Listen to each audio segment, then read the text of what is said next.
বাঘ নাকি সিংহ, কে আসলে বনের রাজা? কার মাথায় শোভা পায় বনের রাজার মুকুট? যুগ যুগ ধরে চলে আসছে এই বিতর্ক। কেউ বলে সিংহ, আবার কেউ বা বলে বাঘ। কিন্তু কে আসলে জঙ্গলের সত্যিকারের রাজা? শক্তি, আকার, সাহস এবং রাজকীয়তার ভিত্তিতে কে এই পদের যোগ্য দাবিদার, তা নিয়ে আছে জোর বিতর্ক। তবুও একটু বিশ্লেষণ করলে পাওয়া যাবে সঠিক উত্তর। কোন কোন দিক থেকে এগিয়ে আছে বাঘ, আর কোথায় কোথায় রয়েছে সিংহের শক্তিমত্তা। সবকিছুর বিবেচনায় কার মাথায় উঠছে রাজার মুকুট, এসবের বিস্তারিত নিয়ে থাকছে এখনকার বিশেষ আপডেট।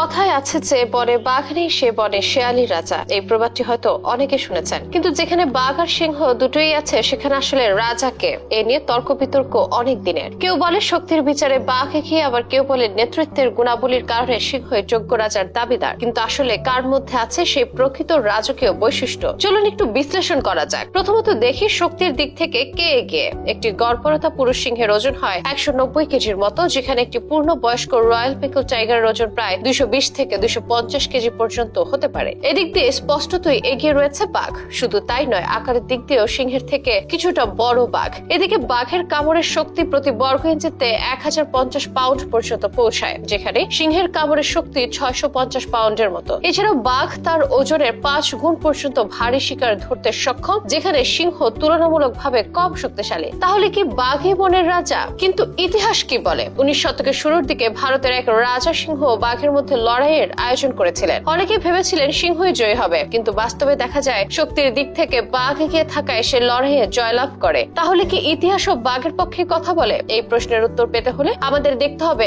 আরো বেশ কিছু দিক। একজন রাজার ক্ষেত্রে শুধু শক্তিশালী হলেই হয় না, তার মধ্যে থাকতে হয় নেতৃত্ব দেওয়ার ক্ষমতা, থাকতে হয় ন্যাচারাল লিডারশিপ। আর এখানে এগিয়ে যায় সিংহ। সিংহরা সাধারণত প্রাইড নামে পরিচিত এক ধরনের সমাজ ব্যবস্থার মধ্যে বাস করে, যেখানে 10 থেকে 30টি সিংহ পর্যন্ত একসঙ্গে থাকে। প্রাইডের নেতা পুরুষ সিংহ, যে দলের নিরাপত্তা দায়িত্ব নেয় এবং শত্রুদের হাত থেকে রক্ষা করে। অন্যদিকে বাঘ পুরোপুরি একাকী জীবনযাপন করে। তার কোনো নির্দিষ্ট সমাজ নেই, পরিবারতন্ত্র নেই, নেই কোনো অনুগত শ্রেণী। একটি সিংহ যখন গর্জন করে, সেটি প্রায় 8 কিলোমিটার দূর থেকেও শোনা যায়। এই গর্জন দিয়ে সে নিজের রাজত্ব ঘোষণা করে এবং শত্রুদের সতর্ক করে। অপরদিকে বাঘের গর্জন মাত্র 3 কিলোমিটার পর্যন্ত শোনা যায়। রাজার হুঙ্কার প্রজা যেন অনেক দূর থেকে শুনতে পায়। এদিক বিবেচনা করেও সিংহকে বনের রাজার স্বীকৃতি দেওয়া হয়েছে, বাঘকে নয়। একটি সিংহ একটি বাঘের চেয়ে বেশিক্ষণ ধরে লড়াই করতে পারে।